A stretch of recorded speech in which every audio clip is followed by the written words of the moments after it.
Buenos días, Ágape. Buenos días. Buenos días, mis hermanos. Qué bendición tenerlos acá. Veo muchas caritas nuevas, veo muchos que han regresado. Estoy feliz de tenerlos aquí conmigo. Y hoy es un día muy especial. Muy especial es porque vamos a hacer algo que es extraordinario. Vamos a ver un libro de la Biblia en un solo día. Vamos a ver y fíjense que, para ser honestos, no es un libro tan grande, es el tercer libro más pequeño. Y si queremos ser completamente transparente, ni siquiera es un libro, es una carta. Y es la más pequeña de las cartas que escribió Pablo. Es la carta a Filemón, es la carta en la que vamos a estar hoy. Y solamente tiene 335 palabras en el original griego. Tal vez tenga unas más en nuestro español, ¿verdad? Pero es la carta que Pablo le envía a Filemón. Y por eso se llama Filemón, porque él es el destinatario de la carta. Y fíjate, qué pena, ¿verdad? Pero vamos a hacer tremenda mala educación en este momento, porque vamos a leer correspondencia ajena, ¿verdad? Es la carta de Pablo a Filemón, la vamos a abrir. Abran sus Biblias, les voy a pedir. En Filemón va a ser un reto encontrarla, hermanos, porque Filemón es una sola página, entonces bien difícil encontrarla, pero está después de Tito. Si ustedes encuentran Tito, que es un poquito más grande, ¿verdad? O si encuentran, quiero ver, las cartas de Pablo, las Paulinas, Filipenses, Timoteo, Tito, ahí va a estar Filemón, exactamente antes de Hebreos, ¿verdad? Una sola página. Les voy a pedir que se pongan de pie, lo vamos a leer completo el capítulo, son 25 versículos, los tengo acostumbrados a leer esa cantidad, así que lo vamos a leer todos juntos. Quiero escuchar sus voces, quiero que no lo canten, pero que lo lean en voz alta, ¿verdad? Por favor. Va a estar en pantalla para los que no traigan su Biblia. Todos, Filemón 1, del 1 al 25. Pablo, prisionero de Jesucristo, y el hermano Timoteo, al amado Filemón, colaborador nuestro, y a la amada hermana Apia, y a Arquipo, nuestro compañero de milicia, y a la iglesia que está en su casa. Gracia y paz a vosotros, de Dios nuestro Padre y del Señor Jesucristo.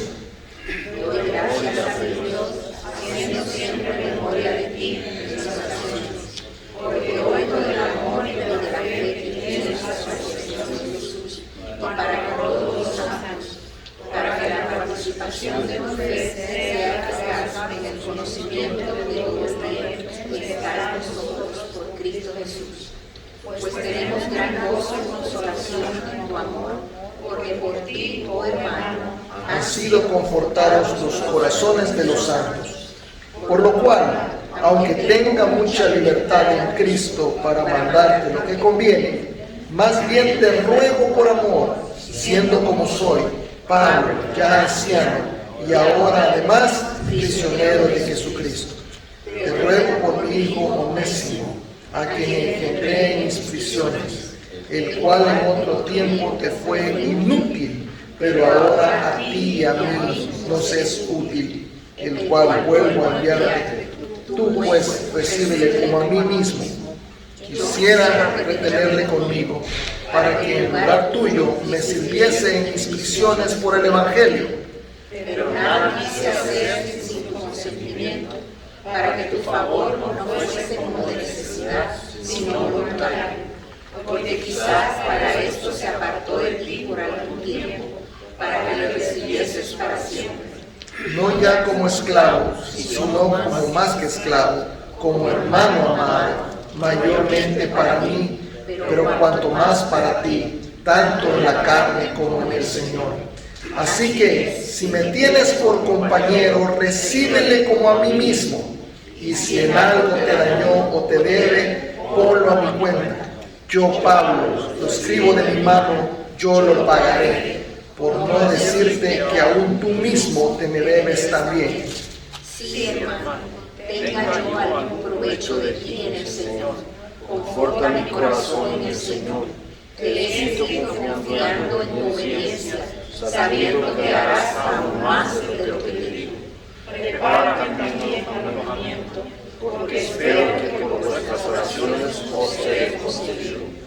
saludan Epafras, mi compañero de prisiones por Cristo Jesús, Marcos, Aristarco, Demas y Lucas, mis colaboradores. La gracia de nuestro Señor Jesucristo sea con vuestro espíritu. Amén. Qué hermosa palabra. Pueden tomar asiento. Y podemos ver, es una carta cortita. Esa es toda la carta, ya no hay más. De hecho, fíjense que cuando se habla de Filemón, no se dice Filemón 1:8, por ejemplo, no, que se dice Filemón 8. Y hay quien se va a buscar el capítulo 8, no hay. Es el versículo 8 porque solo tiene un capítulo. ¿Verdad? Es bien interesante. Comienza identificando al autor, ¿verdad? Como casi toda la literatura del tiempo de Jesús.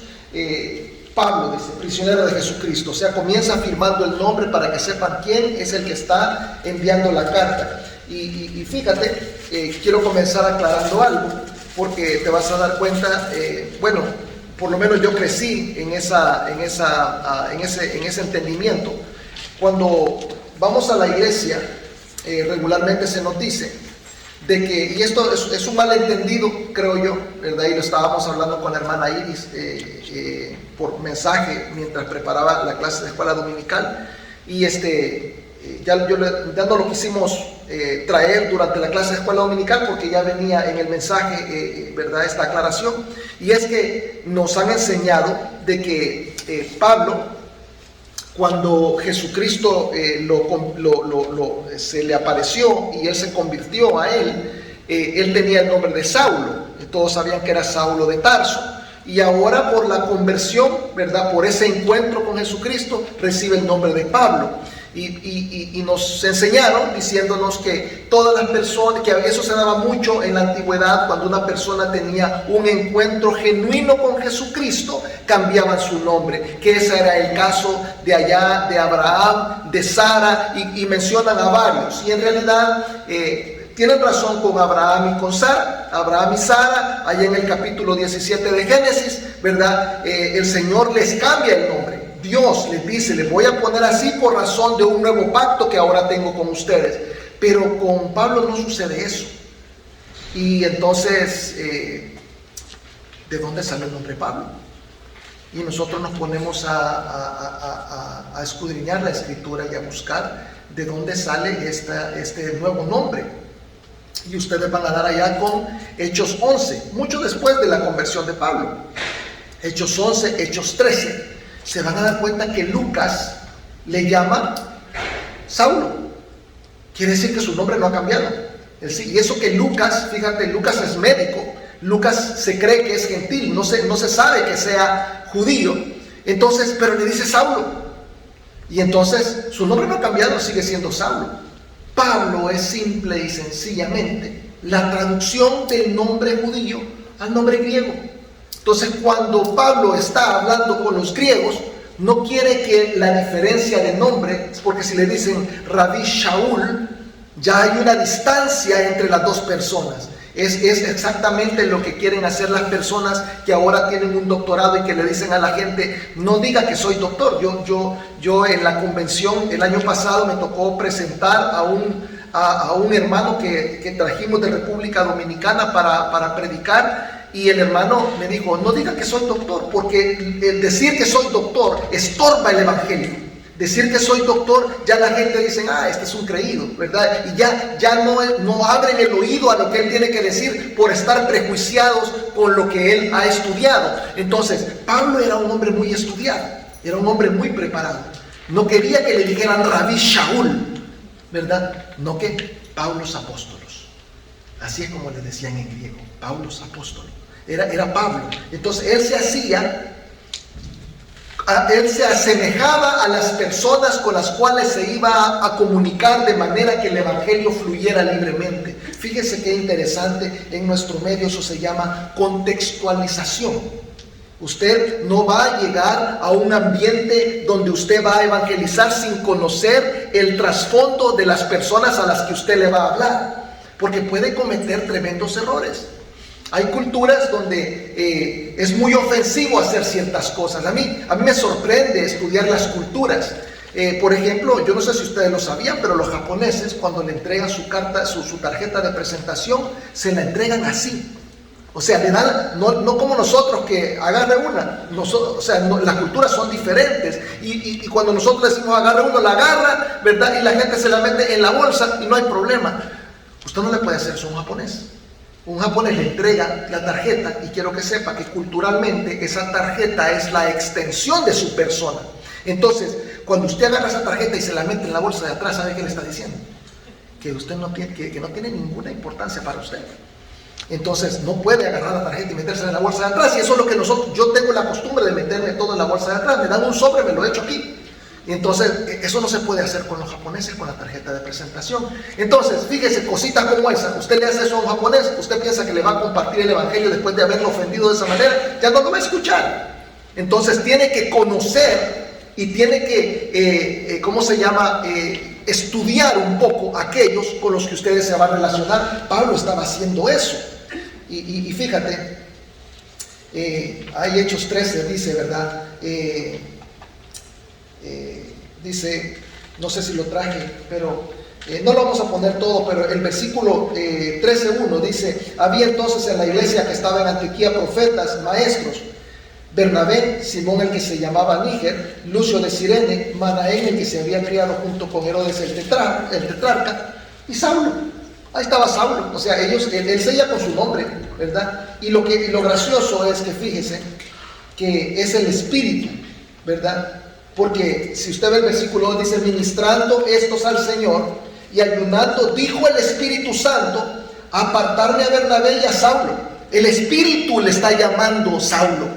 O sea, para Dios sigue siendo Saulo, ¿verdad? Entonces, solo una aclaración, no creo que haga mucha diferencia teológicamente, pero en realidad Pablo es Pablo, Saulo es Pablo, y no ha habido un cambio, solo hay una adaptación, ¿verdad? Para poder llevar la palabra de Dios. Eso es lo que ha sido. Es como que yo vaya en este momento a compartirle a los griegos y yo les puedo decir: yo soy Rodolfus, porque Rodolfus es Rafael en griego. Entonces se oye chistoso, pero pues así me dirían a mí, ¿verdad? Y yo no sé si usted puede buscar su nombre, cómo se traduce su nombre para el griego. Si usted les quiere hablar a los griegos, ¿verdad? Se va a oír diferente su nombre. Entonces, gracias a Dios que no hay griegos aquí, ¿verdad? Para que no me vayan a decir así. Y entonces fíjate, yo me doy cuenta que esto es congruente con el pensamiento de Pablo. Les traje la primera de Corintios 9, 19 al 23, aquí va a estar en pantalla. Dice: por lo cual, siendo libre de todos, me he hecho siervo de todos para ganar a mayor número. Es lo que quería, era alcanzar las almas para Jesucristo. Me he hecho a los judíos como judío para ganar a los judíos. A los que están sujetos a la ley, aunque yo no esté sujeto a la ley, él estaba sujeto a la gracia, pues que es creyente. Dice: como sujeto a la ley, para ganar a los que están sujetos a la ley. Y a los que están sin ley, como si yo estuviera sin ley, no estando yo sin ley de Dios, sino bajo la ley de Cristo, para ganar a los que están sin ley. Me he hecho débil a los débiles, para ganar a los débiles. A todos me he hecho de todo, para que de todos modos salve a algunos, y esto hago por causa del Evangelio, para hacerme copartícipe de él. Fíjate lo que está diciendo él: con los esclavos hablo como esclavo, con los libres hablo como libres, con los gentiles hablo como gentiles, con los judíos hablo como judíos, y con los otros también busco la manera de hablar con ellos, porque lo que yo quiero es que vengan al conocimiento de Jesucristo, que salven su alma de una eterna perdición, ¿verdad? Lo que quiere Pablo es conectar. Así que el nombre de Pablo solamente es una traducción. Me doy cuenta de que en este esfuerzo de comunicarse con todos, de repente Pablo caía mal. El evangelio es naturalmente ofensivo. Usted le dice a una persona: mira, tú estás llena de pecado, naciste en la familia del diablo, y no le va a salir muy contenta a la persona a la que usted le diga eso, ¿verdad? Y eso, fíjese, es parte del curso básico para bautizarse. Hay dos familias espirituales: la familia de Dios y la familia del diablo. Nacimos en la familia del diablo, creemos en Jesucristo y entramos en la familia de Dios. Somos adoptados en la familia de Dios. Pero tú le dices eso a una persona, tienes que tener cuidado cómo se lo compartes, porque si le dices que eres de la familia del diablo, ya no le vas a caer bien. Y entonces Pablo no andaba con pelos en la lengua, y creo que lo decía de esa manera porque lo terminaban metiendo preso todo el tiempo. Y eso es lo que sucedía con Pablo. Él lo decía, ¿verdad? Y entonces se lo agarraban, ¿verdad? Cuando se enojaban con él, lo metían preso. Y entonces esta carta la escribió desde la cárcel, y no es la única. Se van a dar cuenta que Efesios, Filipenses y Colosenses se le llama las cartas de la cárcel. Y lo chistoso de todo esto es de que no se sabe cuál cárcel, porque a cada rato estaba preso, así que no saben a dónde las escribieron. Se van a dar cuenta que cuando una persona se aventura a decirle dónde habrán escrito la carta de Pablo, le dice muy posiblemente. Siempre va a estar acompañado por esa cláusula, porque no hay seguridad de en cuál ciudad y en cuál cárcel estaba metido. Estaba preso casi todo el tiempo. Entonces, interesante de que no podemos saber con certeza eso. También nos damos cuenta cuando comienza a caminar la carta en el versículo 2, que les manda saludos a Apia y a Arquipo. No sabemos quiénes son, la verdad, pero tendría sentido que fueran su esposa y su hijo, ¿verdad? Como que yo le mandara saludos a Federico, salúdame a la hermana Iris, ¿verdad? Porque, ¿verdad? Ahí está en su casa. Y esto toma sentido cuando dice inmediatamente, fíjate, dice, nuestro compañero de milicia y a la iglesia que está en tu casa. O sea, salúdame a tu familia y a los hermanos. Eso es lo que está diciendo Pablo ahí. Entonces, está saludando a la familia de Filemón y a la iglesia que se reúne en su casa. ¿Por qué se reunía la iglesia en su casa? No es que tenía célula, ¿verdad? Sino que así era la iglesia en ese tiempo, ¿verdad? Prácticamente las células ha sido un regreso al ¿cómo se llama? Al sistema original de iglesia. No había templos, no había lugares de reunión. Las sinagogas eran para los judíos y el templo era el templo de los judíos, no era para cristianos. Entonces los cristianos se reunían en las casas, y pues una casa para que reuniera varios tenía que ser una casa grande. Entonces regularmente el que tenía una casa grande era el que tenía plata, ¿verdad? Entonces este señor es afluente. Fíjate, llega a Epafras, a Colosas, porque ahí es donde está. O sea, este Filemón es colosense. Entonces llega Epafras a comenzar una iglesia, se encuentra con Filemón, que es creyente, y Filemón le dice, no, pues mira, si se quieren reunir aquí, se pueden reunir en mi casa.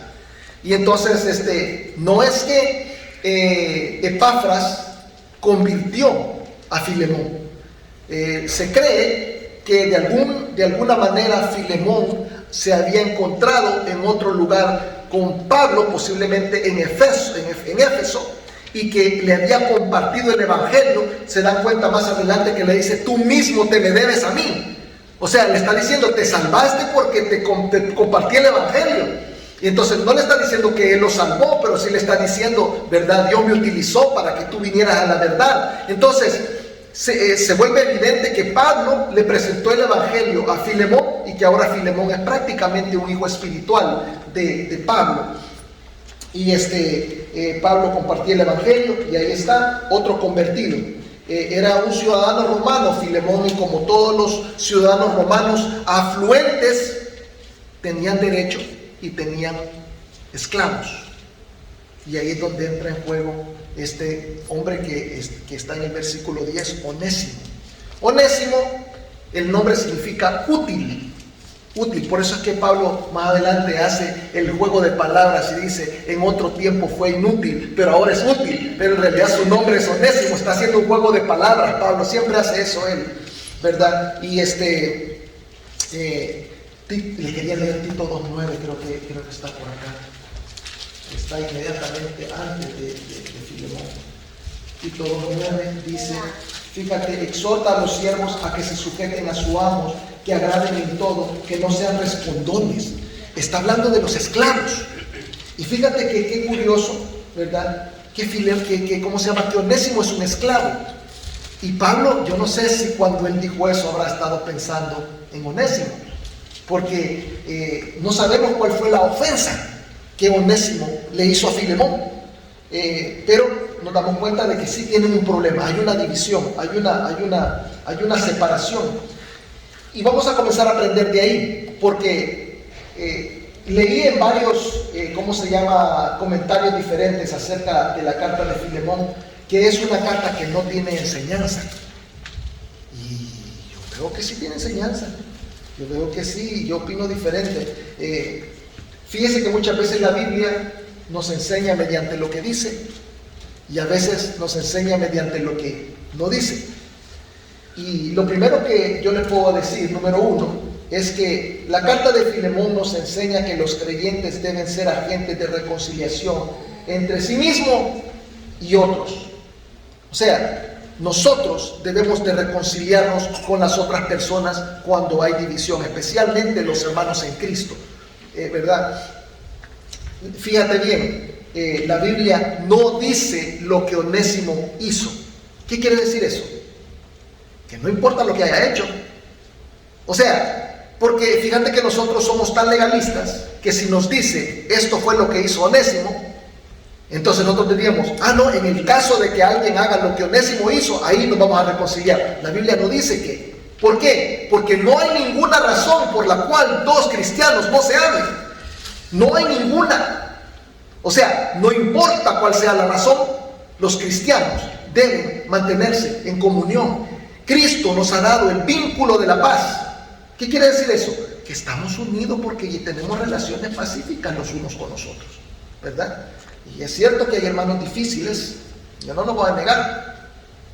Y pues si tiene que alejarse de un hermano difícil, aléjese, pero no rompa la paz con ese hermano, ¿verdad? Entonces, bien interesante que debemos de buscar la manera de reconciliarnos, no importa lo que haya hecho la otra persona. Yo no dudo que en algún momento tú te hayas topado con un cristiano que tú digas, ay, pero es que ese no parece cristiano, se comporta como que no fuera cristiano, dudo mucho de la salvación de ese hermano.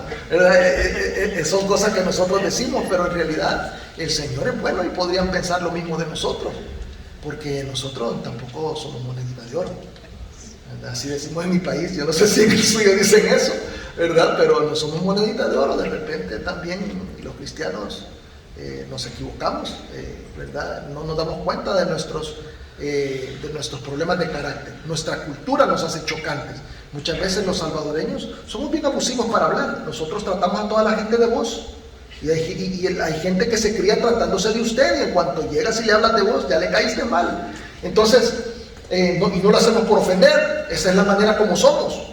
Y entonces, pero a alguien, si yo tengo un amigo de Guatemala que con su papá, con sus hermanos y con sus hijos, todos se tratan de usted.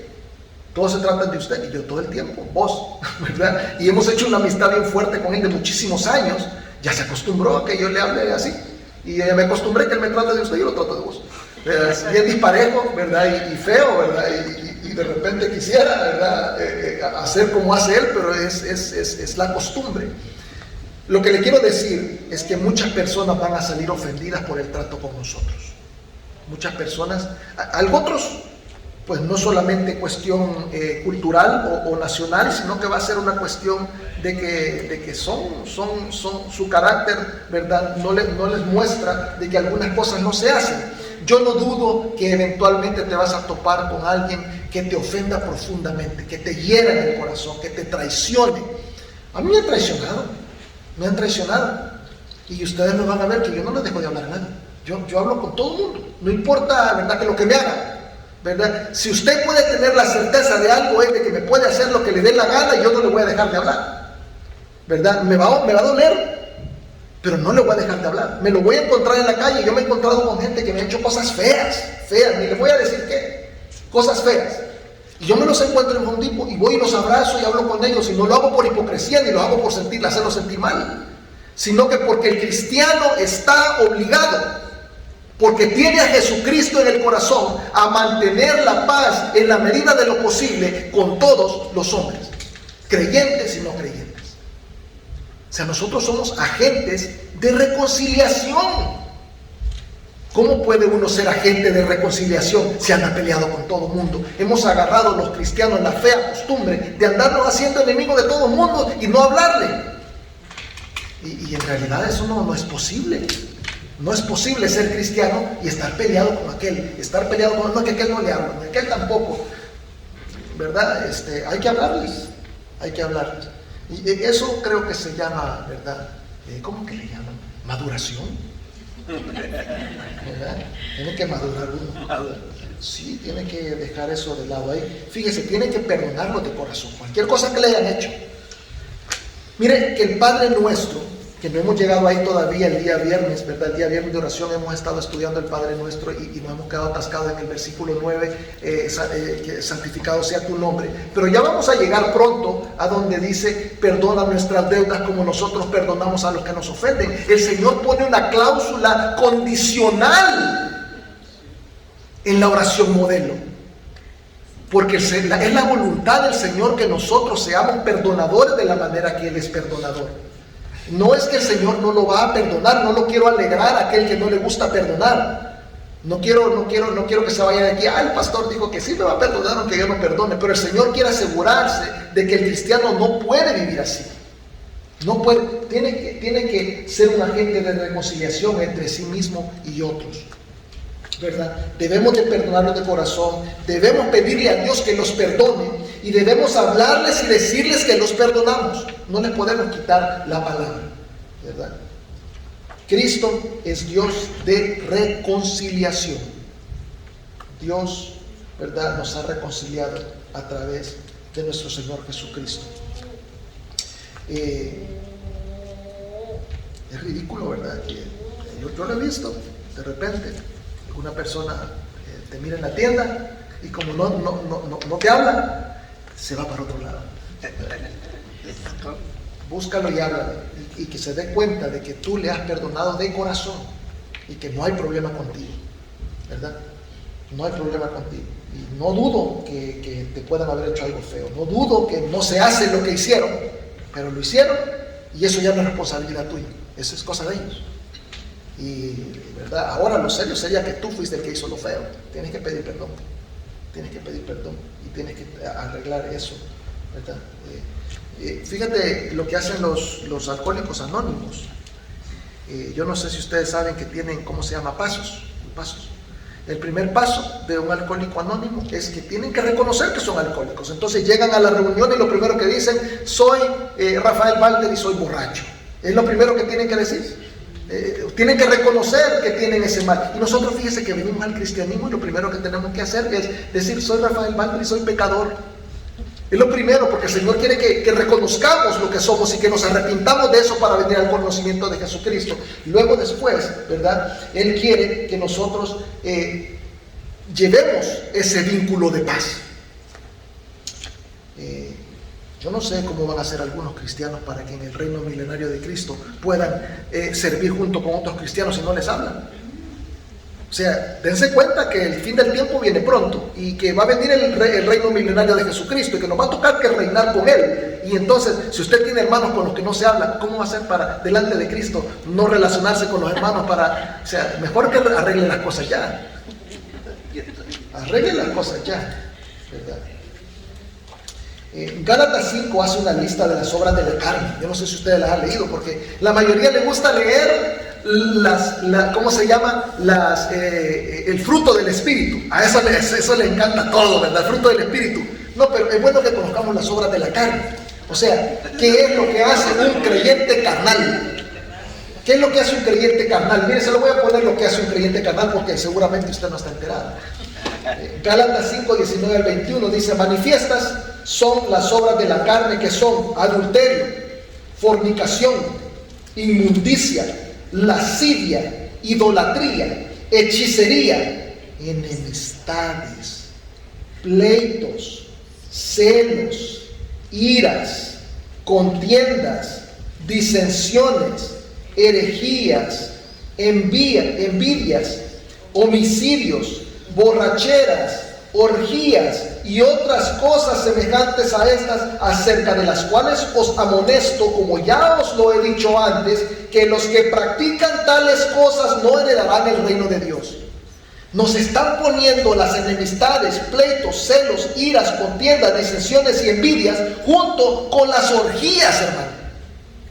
¿Se puede imaginar que el Señor desprecia desprecia las enemistades entre los cristianos y entre la gente del mundo. Peor aún si es una gente del mundo, porque los cristianos somos todos salvos y todos vamos para el cielo. Pero ¿qué de aquel que se va a perder? ¿Qué clase de testimonio? ¿Cómo una persona va a venir a ser creyente si nosotros no estamos reflejando la paz que Jesucristo nos ha dado en el corazón? Esa reconciliación con Dios Padre a través de Jesucristo no la reflejamos con el mundo. Sí, entonces una persona no puede venir a creer en Jesucristo. Hay que arreglar las cosas con los hermanos o con cualquier inconverso, porque solo hay de dos sopas: o eres un carnal o eres un inconverso. Y ¿verdad? Ninguna de las dos son adjetivos que nosotros queremos utilizar para nosotros. Yo no quiero que nadie me conozca, ¿verdad?, como un pastor carnal o hermano en Cristo carnal, porque el título más elevado que podemos utilizar los cristianos es hermano. Yo cuando le digo hermano a alguien, eso es pesado.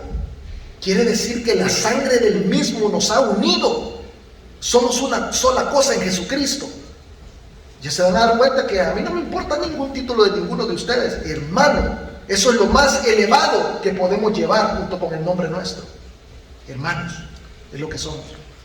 Y si somos hermanos, no podemos estar sin reconciliarnos. Punto número 2.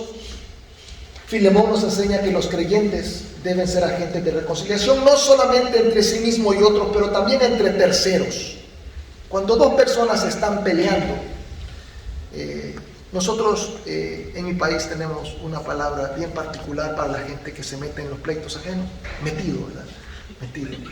Pero sí, y nos dicen que no hay que ser metido, pero fíjese de que somos llamados a ser agentes de reconciliación. Sí, el Señor nos dice de que nosotros tenemos que buscar la manera de reconciliar a las personas. Otra vez, no solamente nos dicen que la carta de Filemón no enseña nada, sino que también leía uno que dijo que era la única carta no doctrinal de Pablo, que no había doctrina ahí. Pues yo no sé, ¿verdad?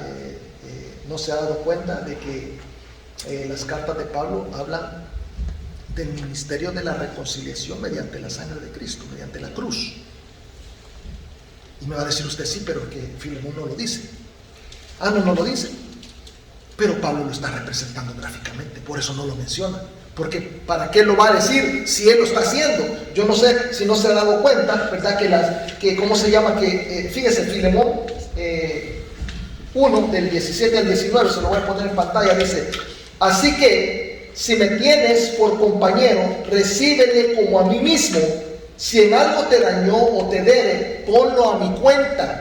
Yo, Pablo, lo escribo de mi mano, yo lo pagaré. ¿Qué fue lo que hizo Jesucristo? No pagó, no se ofreció voluntariamente a pagar por nuestros pecados. Y Pablo es inocente en este pleito. Y Onésimo le hizo algo a Filemón, y él ¿qué tiene que ver? No tiene que ver nada. Pero él está diciendo: si él te debe, yo lo pago. Eso fue lo que hizo Jesucristo por ti y por mí. Jesucristo le dijo a Dios Padre: te hizo algo Rafael, yo te pago. Te hizo algo Javier, yo te pago. Te hizo algo Juan, yo te pago. Entonces se está metiendo a pagar el inocente por el culpable. Y eso es lo que está haciendo Pablo. Pablo está pagando, está ofreciendo pagar voluntariamente la deuda del otro para que se reconcilie. A mí me parece que eso es doctrinal.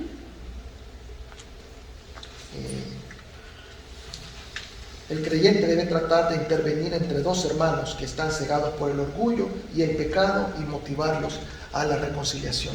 Pero muchas veces es puro orgullo. No es que fíjese, hermano, que eso que me hizo yo no lo perdono. Es orgullo. Es orgullo. No es ninguna otra cosa, ¿verdad? Si es posible, debes tú, como agente de reconciliación, tratar de asumir responsabilidad. ¿Verdad? Si hay algo que tú puedas hacer para pagar la ofensa, para mitigarla, hazlo. Que eso es lo que hizo Jesucristo por ti y por mí, ¿verdad? No solamente tenemos que ser agentes de reconciliación entre nosotros mismos, entre terceros, pero más importantemente entre terceros y Dios. Ese es el punto número 3. Algunos comentaristas y maestros dicen que Onésimo escapó, que Onésimo era ladrón, y le meten el montón de cargos, y en realidad la Biblia no dice ninguna de esas cosas. La gente no se pone a pensar de que un esclavo del tiempo de Jesucristo no podía solamente agarrar Uber e irse. Un esclavo del tiempo de Jesús, en ese tiempo no había transporte, la gente tenía que caminar, los esclavos estaban marcados, yo no sé dónde los marcaban, creo que los marcaban en la frente, ¿verdad? Entonces se volvía evidente por la manera de vestir. Usted mira a una persona recién llegada a los Estados Unidos y usted sabe, este acaba de llegar, usted lo puede reconocer, ¿sí o no? La manera como se comporta, la manera como se viste, inmediatamente vaya usted a su país y le dice, ¿verdad que venís llegando del norte? Porque uno ya no habla igual ni se viste igual, ya se comporta diferente. Ya no tira la basura al piso, ¿verdad? Cuando llega uno al país allá, cuando a toda la gente tirando la basura y usted recogiendo detrás de ellos porque ya va educado. Entonces nos comportamos diferente. Entonces un esclavo se vestía diferente y tenía marcas en su cuerpo que lo hacían evidente que era un esclavo, y si andaba por ahí suelto, le ponían el dedo, lo agarraban y lo devolvían para donde debía de ir. Era propiedad de alguien, así como marcaban las vacas, así como marcan las vacas hoy, así marcaban a las personas antes, a los esclavos. También les ponían aritos, o sea, y aunque te quitaras el arito te quedaba el hoyo, y sabían que el que andaba hoyo aquí era porque había sido esclavo. Entonces lo marcaban. Entonces, ¿cómo es que, fíjate, quizás no se han puesto a discernir eso? ¿Cómo es que vino a aparecer el esclavo de allá donde está Pablo? Si Pablo está encerrado, no es ni que lo conoció, quizás hablando afuera, sino que estaba encerrado en la cárcel. Miren, lo que yo me he puesto a pensar, y yo también puedo estar errado, pero lo que me he puesto a pensar es de que, siendo que Filemón es afluente, o sea, tiene plata, seguramente le mandó una ofrenda a Pablo para la cárcel, porque Pablo está preso y necesita sostenimiento. Le mandó una ofrenda con Onésimo, y Onésimo, al verse libre allá, ya no quiso regresar. Y fíjate, me parece bien interesante de que Onésimo tiene contacto con Pablo, y punto número 1, Pablo, ¿verdad? Punto número 3, perdón, Pablo sirve de agente de reconciliación entre él y Dios. Lo que ya había hecho con Filemón, que no lo dice el pasaje, pero sí lo dice claramente que lo está haciendo con Onésimo. Fíjate cómo dice el versículo 10, dice, te ruego por mi hijo Onésimo. Es un hijo espiritual, a quien engendré en mis prisiones. Estando preso Pablo, le habló del evangelio a Onésimo, o sea que Onésimo lo había llegado a visitar a la cárcel, seguramente trayéndole algo que él necesitaba en la cárcel, y Onésimo ahora, malentendiendo la libertad en Cristo, ¿verdad? Dijo, en Cristo soy libre y ya no es esclavo, y entonces ya no quiso ir a la esclavitud. Se me imagina que eso es lo que puede haber sucedido, pero es obvio que no ha regresado, ¿verdad? Y por eso Pablo le dice a Filemón estas palabras, versículo 13 al 15. Yo quisiera retenerle conmigo para que en lugar tuyo me sirviese en mis prisiones por el evangelio. O sea que necesitaba de que le estuvieran trayendo cosas, estaba preso, que le estuvieran trayendo cosas, que le estuvieran quizás llevando comida, etcétera. Pero nada quise hacer sin tu consentimiento, para que tu favor no fuese como de necesidad, sino voluntario. Porque quizás para esto se apartó de ti por algún tiempo, para que le recibieses para siempre. Me da la impresión de que Pablo convence al esclavo ahora libre para que no abandone sus obligaciones antes de recibir a Cristo. Antes de recibir a Cristo él tenía una obligación. Los esclavos no eran esclavos solamente porque nacían esclavos, sino que también había gente que se hacía esclavos. Se endeudaban, y cuando ya no podían pagar, ellos eran el pago. Entonces quedaban, ¿verdad? Hasta que no se pagara la deuda, ellos eran esclavos de otra persona, tenían que trabajar para esa persona. Y verdad, y yo no sé cuál era la situación con Onésimo, pero la esclavitud era permitida porque había gente que debía. Entonces, fíjate, la verdad es que de alguna manera Filemón estaba perdiendo plata. ¿Por qué? Porque él había pagado por ese esclavo y no estaba recuperando el dinero del esclavo. Y también lo que producía el esclavo, porque eso es lo que hacían los esclavos, trabajar para que recibiera ganancia el propietario. Entonces estaba dejando de percibir. Entonces, había una ofensa, ¿verdad? Había una ofensa. Entonces, Pablo le convence de ir a hacer lo correcto y irse a presentar y a pedir perdón. Yo no pude evitar acordarme de la historia de un amigo mío, porque muchas veces, como les dije, la libertad en Cristo se malentiende. Un amigo mío, pastor de muchísimos años, cuando era joven era borracho, pero cuando le digo borracho no era borracho social, era borracho de la calle, dormía en la acera. Y él mismo lo cuenta, ¿verdad? Y es un pastor con el que me reuní hace poco. Y ya está bien mayor, ¿verdad? Y ha servido a Jesucristo quizás por 50 años. Ella es un pastor viejito. Y fíjate, me cuenta de que cuando él era joven fue borracho. Y él iba a la cantina, se emborrachaba y caía tirado. Y dice de que un buen día alguien le habló de Jesucristo. Y se salvó. Él entendió el Evangelio y comenzó a ir a la iglesia y comenzó a cambiar su vida, comenzó a cambiar su vestimenta, comenzó a caminar las calles donde él dormía afuera, a caminarlas con una Biblia en la mano, y comenzó a sentir el llamado del Señor y comenzó a comprometerse con el Evangelio, comenzó a crecer en conocimiento porque se dio cuenta que iba a ser pastor. Y ahora es un pastor que ha servido por 50 años, un ejemplo que tenemos todos los pastores de York, ya un hombre excelente, que uno no se imagina que ha sido borracho punetero. Y fíjate que dice él, ¿verdad? Entre risas cuenta de que cuando él vino al Evangelio, entonces él dijo, pues Cristo me ha librado de la deuda y no le debo nada a nadie. No debía nada espiritualmente, pero las deudas eran sus deudas anteriores, igual que Onésimo. Él tenía un compromiso preadquirido, ¿verdad?, con Filemón, y entonces dice de que el cantinero le mandaba recado de que tenía que pagar la deuda que había dejado pendiente en la cantina, y que él decía, no, yo Cristo no soy deudor. No había comprendido que eso no tenía relación una cosa con la otra. Y entonces dice que un día el cantinero lo fue a buscar y habló con él, y dice de que ese enfrentamiento con él le cambió la vida, porque le dijo, ya me di cuenta de lo que te pasó, estoy feliz por ti, me doy cuenta que lo que te sucedió es genuino, de que el Señor te ha cambiado, puedo ver tu comportamiento, todo el mundo habla bien de ti, pero le dijo, yo me he mordido la lengua, pero a mí me debes, y eso es un mal testimonio para Cristo. Y entonces él se dio cuenta de que sus compromisos previamente adquiridos tenían que ser saldados para mantener, ¿verdad?, el buen nombre de Jesucristo, la buena fama de Jesucristo. Y entonces es lo mismo con Onésimo.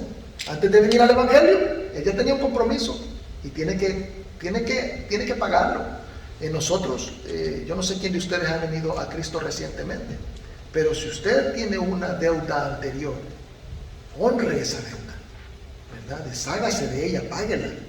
No se olvide, porque las personas se llegan a enterar que nosotros hemos recibido a Cristo y buscan la manera de vituperar el nombre de Cristo por cualquier razón. Si usted tenía una deuda previamente adquirida, tenga el cuidado de saldar esa deuda. Entonces lo manda Pablo, no lo manda, pero lo convence. Eso es lo que tiene Pablo, que tiene autoridad de mandarlo, pero lo que hace él es que le convence de que vaya. Yo lo veo a él matando 4 pájaros de un solo tiro con lo que está haciendo Pablo. Fíjense, le pide a Onésimo ir a pagar la deuda anterior a su conversión. Le pide que pida perdón por la nueva ofensa que ha hecho ahora por no regresar y por no trabajar y por no hacer lo que le han mandado, porque él le debía obediencia a Filemón. Y le pide a Filemón que perdone a Onésimo por su ofensa, y no solamente que se reconcilie, sino que abola la esclavitud. Le está diciendo, ya no lo recibas como esclavo, recíbelo como hermano. Le está diciendo, perdona cualquier deuda que tenga contigo, quítale el estatus y ahora ya no es tu esclavo, es tu hermano en Cristo. Me parece bien interesante, hermano. Fíjate lo que dice Gálatas 3, 27, 28, dice, porque todos los que habéis sido bautizados en Cristo, de Cristo estáis revestidos. Ya no hay judío ni griego, ni esclavo ni libre, no hay varón ni mujer, porque todos vosotros sois uno en Cristo. Cristo es el gran ecualizador. El piso en la base de la cruz es parejo. Todos tenemos necesidad de Cristo y todos somos iguales. Todos somos hermanos, ninguno está más arriba del otro.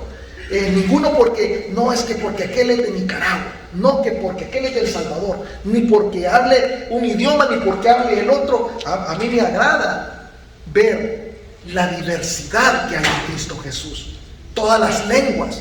Cuando yo fui a la convención recientemente, ver hombres de todas las naciones. Veía chinos en la convención y veía de todos los colores, había azules, verdes, de todos colores había.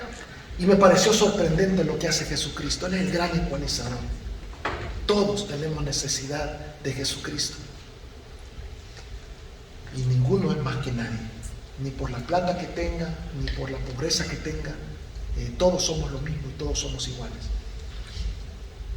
Y yo me doy cuenta también, ¿verdad?, que el Señor respeta aún en el conocimiento de Cristo nuestro libre albedrío. Lindo el Señor, porque nos deja que cada uno reconozcamos personalmente lo que debemos de hacer y que lo vayamos haciendo voluntariamente. Yo veo que estos hombres pudieron haber respondido muy diferentemente al Evangelio, al llamado de Pablo. Fíjate, Onésimo podría haberse negado a regresar a su amo, por vergüenza o por lo que fuera. Digamos que él malentendió el Evangelio y él dijo, no, yo soy libre en Cristo y entonces ya nadie me hace preso, nadie me hace esclavo, no voy. Podía haber hecho eso, sí podía. Si Pablo estaba preso no lo podía obligar, realmente, ¿verdad?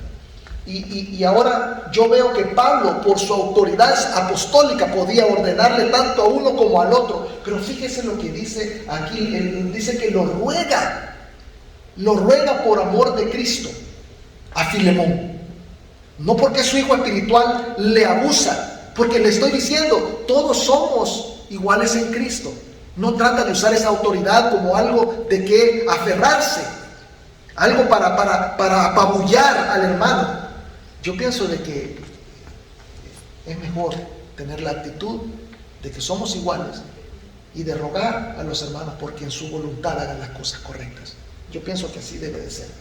Entonces, fíjate, podía haber ordenado a Filemón perdonar, podía haberle obligado a liberar al esclavo, y Filemón podría haberse negado a escuchar a Pablo también, ¿verdad? Porque él tenía derecho bajo la ley romana, la ley estaba de su lado, pero en Cristo, hermanos, inclusive se deja de lado los derechos de ley.